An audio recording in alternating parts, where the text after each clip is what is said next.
everybody. Welcome to our exclusive after show podcast. I'm sitting here with the Dolly Parton of ATX, Brigitte Bandit, local drag queen and performer. Hi, thanks for coming. Hi there. Yeah, I know it's a little different being in the mic and not on a stage, I'm assuming. Totally, yeah. And you're just sitting here in this awkward room that's kind of dimly lit with me and Nick.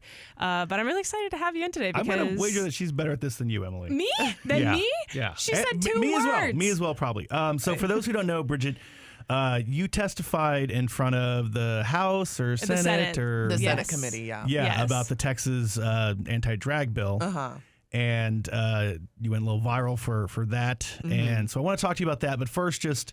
tell me briefly about, like, how long have you been doing drag? What is your story? How did you get into it? All of that. I've been doing drag for about 4.5 years now. Okay. And I just, as soon as I found out that somebody like me could do drag, I just wanted to do it. I was always like a very flamboyant person, very loud, and it was very exciting to have a space. Were you a theater kid? No, I was a band kid. Oh, okay. I know, I was in band. But I loved concerts, Yeah. like the applause at the end. I was always like, you know. That is definitely a close second. Yeah. It's the theater kids and the band kids. Definitely. What instrument? I played the flute. Okay. The flute. Yeah. Okay. And the piccolo. I was terrible, though. I was not good at that. I'm much better at drag than that. I should have been in theater, honestly.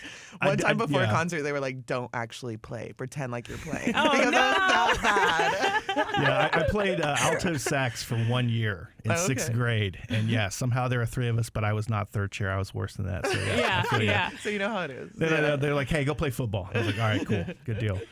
And so your style of drag, like I said, people call you the Dolly of Austin. Is there a reason why you chose that style of drag to go into? Or are you just a big fan? Or Well, I mean, I didn't anticipate like to be the Dolly of Austin. It just kind of like got thrown on me. Like people booked me for a lot of Dolly shows and Dolly events, and then whenever the pandemic hit, it was like right when I was starting to gain more like momentum within the drag community, and like the pandemic hit. And obviously, like, all the bars and clubs shut down. I was like, okay, well, I don't know what I do next. We had a lady named Carrie Lynn reach out to me, and she was like, I want to do, like, an entertainment delivery service where we send entertainers to, like, perform in people's front yards. So you're not actually, like, in a space. Yeah. You're not, like, Yeah. it's like a socially distanced It's thing. like the birthday parade. Yeah, Yes. you can, like, Yeah. still send something fun to, like, your friends and family. And she asked me because I posted a Dolly Parton look, and so I got booked for so many Dollys. I brought Dolly to everybody's front yards all over the pandemic, sweet. and so it kind of just like stuck. And I have so much fun doing Dolly stuff, and I also just she is so wonderful with the way that she speaks and her approach to the world and communicating with people. She was definitely my inspiration for like testifying. I mean, she's up there now with like, I say that she replaced Betty White as like America's grandma. Oh yeah, Yeah. totally. Of just being like an awesome person that seems super nice and is always doing good things. Now, and when you say you're Dolly, you are actually performing as a Dolly Parton. Yeah, I do. Okay, I just want to make sure. I do like a drag. like interpretation. Version. Yeah. But it's more like a Dolly tribute rather than like impersonation. I do look like Dolly. Like you would look and be like, oh yeah, that's Yes. a Dolly drag queen. Yeah. But I don't like look like exactly like Dolly. I'm just not super in on the lingo, so I didn't know if that was like meant something else. But no, okay, context clues, Dolly Parton. And then before you did drag, in the video that was going viral, you were talking about during your testimony that you used to work with kids too. Yeah. So this is also, tied into the whole drag bill, anti-drag bill, and also like the whole trying to get rid of funding for libraries that support the drag story time. And that was something that was impactful for you, right? Tell us a little bit like about your experience with kids and why this is so big of a passion for you. Well, I before I started doing drag, I mean, I just I don't know. I started working with kids whenever I was 15, like I said in my testimony. Teaching summer art camps, and then I just really liked working with kids. I taught swim lessons for like a couple years at the YMCA, and then I would do. I was actually pretty good at that, so people would book me for like private So now you swim can be lessons. the Dolly Parton of drag and swim. I know, yeah, right? Can and you save imagine? people in full drag. That'd be cool. Dolly has her own flotation devices already. Yeah, she does. Yeah. And then I did like birthday parties. Honestly, I feel like doing like drag queen story times and stuff isn't much different than hosting the birthday parties at the main event. Yeah. I did that for a really long time too. So yeah, I have a lot of experience working with kids. So, and I never had anybody share any kind of Negative concern reaction, about me working with them until I put on a lot of makeup, you know? Well, Yeah. and that's the thing is like part of me wants to sit there and say, like on the surface, saying that you shouldn't do sexually explicit drag performances in front of kids seems very like, yeah, that seems like a no-brainer. Yeah, of course. Nobody wants to do that. Yeah. No. And but it's like at the same time, like we know that's not what this is, because they had it in Florida where Ron DeSantis sent his secret undercover people to a hotel to a drag show, and they were like, yeah, there's nothing No. wrong here. Yeah. No. And he still went after their liquor license. Yeah. And so like Yes. that's why it's like, well, it's I wish that I could trust them with this, because yeah, it seems like a no-brainer. And on the flip side, I was looking and I was like, you can go on YouTube and just search for like dirty jokes and SpongeBob. And I mean, he's a sponge who's best friends with a starfish and some sandy cheeks. Like it's very clear that there's adult jokes in there for this kids show, and nobody's freaking out about the fact that SpongeBob lives next to an asshole and a butt. Yeah. You know, like Yeah, exactly. It's very and you know that's a thing that has been in kids movies throughout this entire time of like there's always jokes for the parents that goes over the kids, and so I feel like it's just weird. I mean, it's not weird because it's very clearly they're just freaked out by drag Well, they queens just like and- sexualize us Yeah. whenever Yeah. we're not asking for No. it Yeah. too, you know. And I've noticed too, at least for your performing, you can go on your Instagram and you can see that when you're performing at 21 and up clubs, you've got big boobs, you've got like the whole setup. But Totally. then I've seen photos of you when you do the drag story hour, and you're not the only one. Every drag queen kind of dresses down, Yeah, and yeah. there's an appropriate way to be able to do that. I mean, if your kid's gonna go sit on some creepy man's lap as the Easter Bunny this season, Right. I'm like, there's no problem. There shouldn't Yeah. be any issues. Well, so. and I look at it like, there are comedians that if they are doing a corporate event, they have a PG non-blue set. They're able to tailor their performance to their audience, and it's a little,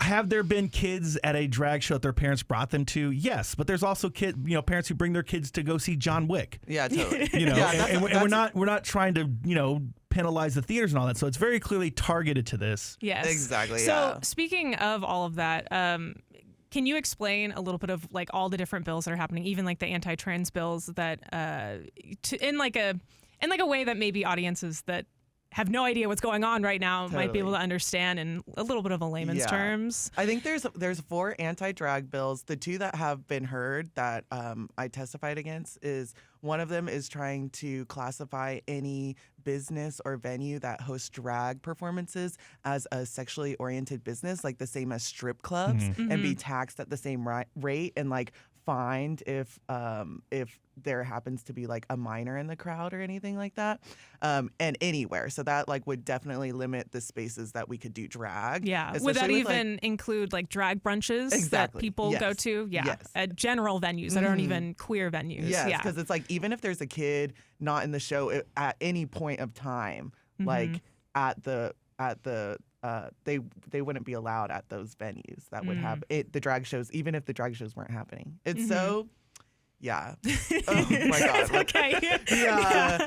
It's frustrating. I guess. And then the other one is trying to keep funding, like government funding from libraries who host any kind of drag queen story times. So yeah, those are the 2 bills that I spoke against. And then like this legislative session, we have the highest record of anti-queer bills that have been proposed. So we're like fighting every day. There's so many bills to talk about.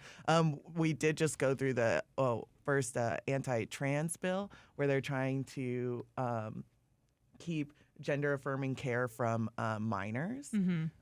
So and it was also going to force people to detransition, but I think they did just put another clause in that any kid who has already started gender affirming care doesn't have to like go backwards, which is good, Which is but good, it's not but enough, yeah. you know? Yeah. Uh-huh. Yeah, exactly. Now, I over the weekend, or actually I think it was on Friday, a judge in Tennessee did put like a stay on one of their drag bills that was set to go into effect and said, hey, we need to pause this. So there is hope. Yes. Well, You know, because that- the way that it's worded, it like it would affect like a woman wearing a Bevo costume at a UT game. You know, it's like a man dressed as a woman or a woman dressed as a man. Like, what does that mean? Like, if somebody wears pants, are they, or if a woman wears pants, is she all of a sudden like?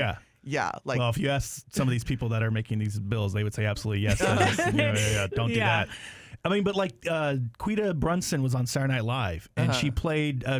She was dressed up as a male character, and I'm like, that under this bill, would qualify. If there's a kid in that, and they're just now.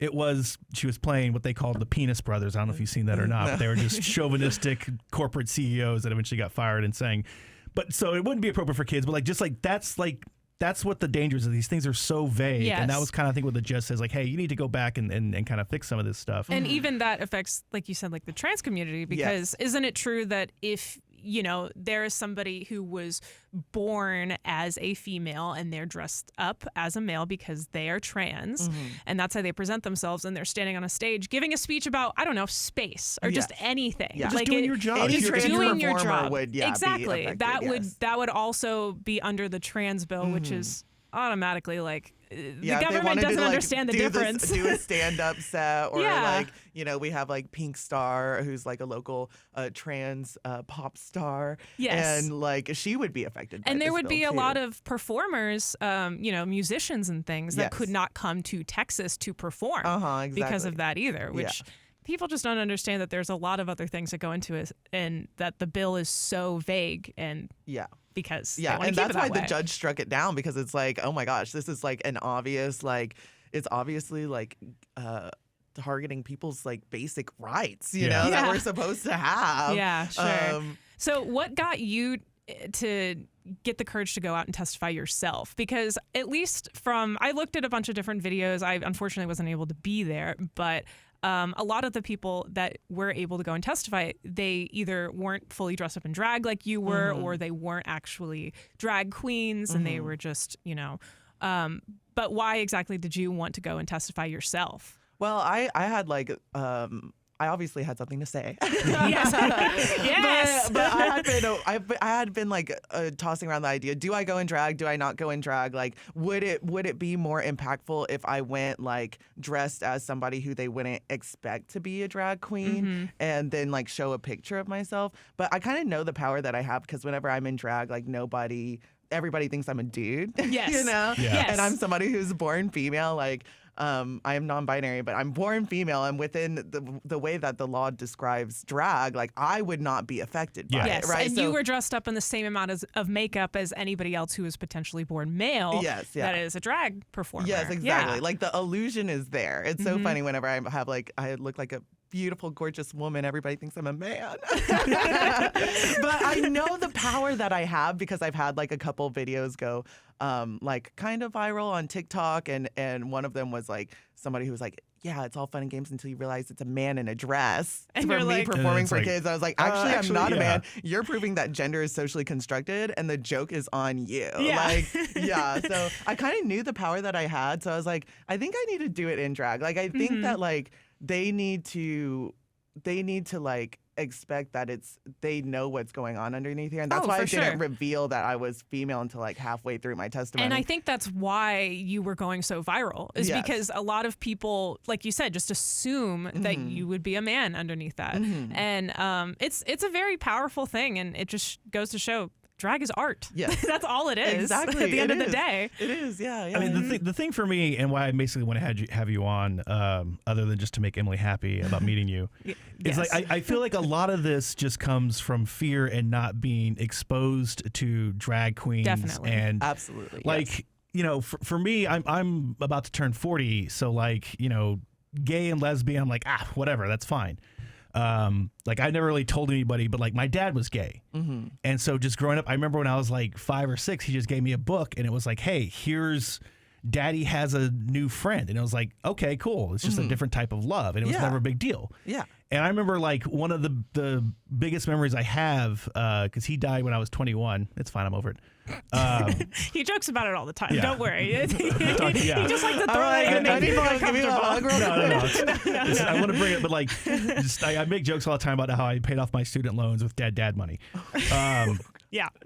But Welcome to our show. The point is that like I remember not exactly how old I was, but like it was like 12 or 13, and I found his drag stuff because he used to perform as Mrs. Claus and her ho ho hos. And like I remember, I don't know, surely we don't have it, but there was like a video that I found as a kid of just like him performing this Christmas show that they did. And so me and my brother were just dressing up in like this high heels and these old lady wigs and all of this stuff, and he loved it and took pictures and all his friends. And that's not even close to what messed me up as a kid. Like it's not even in the top 25 of what messed me up. And so it's like and then like just my family, even though we grew up Catholic and they're all from a small town, like I don't know how they just avoided making me have all of these biases and things. And my mom says it's because she made us read books. And it's like, and but it's like it's just never been a thing. I've never had to sit there and like, have people go to a church where they just tell you that, yeah, gay people are going to hell and God hates them and everything. And like there was issues when my dad died of like the Catholic Church, and the priest was like, doing all this, oh, he was a great man and all of this and loved and blah, blah, blah. And I'm like, I question whether if you knew everything, whether you believe that. And so like, it's just this weird thing, but it's like, it's just, it's people are just people. Yeah. And there are going to be, there are going to be drag performers and gay and lesbian and also just, cis people, just, that are all of the worst fears that are going to be a threat to your child, and you don't want them in that bathroom, but the majority of people are not. And so just being able to see someone and say like, hey, they're just a person just like us, I think is the answer to that. And luckily with Emily's generation and the younger people, it seems that that's working, and we just got to get all the old folks to die off. Yeah, I'm like, I think that they're scared because they haven't been exposed to drag. Exactly. They've never seen drag. They only see these like videos that go around on YouTube. Facebook. Of, like, it's like they see these 2 videos and they're like, oh, that's what they're doing. And I'm like, oh my God, no. Like, there's a reason why they're not posting my drag queen story times, and it's because it's not gonna feed into their narrative and what they want to share. Of course. So I'm like, if you're nervous about taking your kid to drag queen story time, don't take your kid the first time. How about you go see it and experience it yourself and see it for what it actually is? Like, we have nothing to hide. Like, I know my community and what we do, and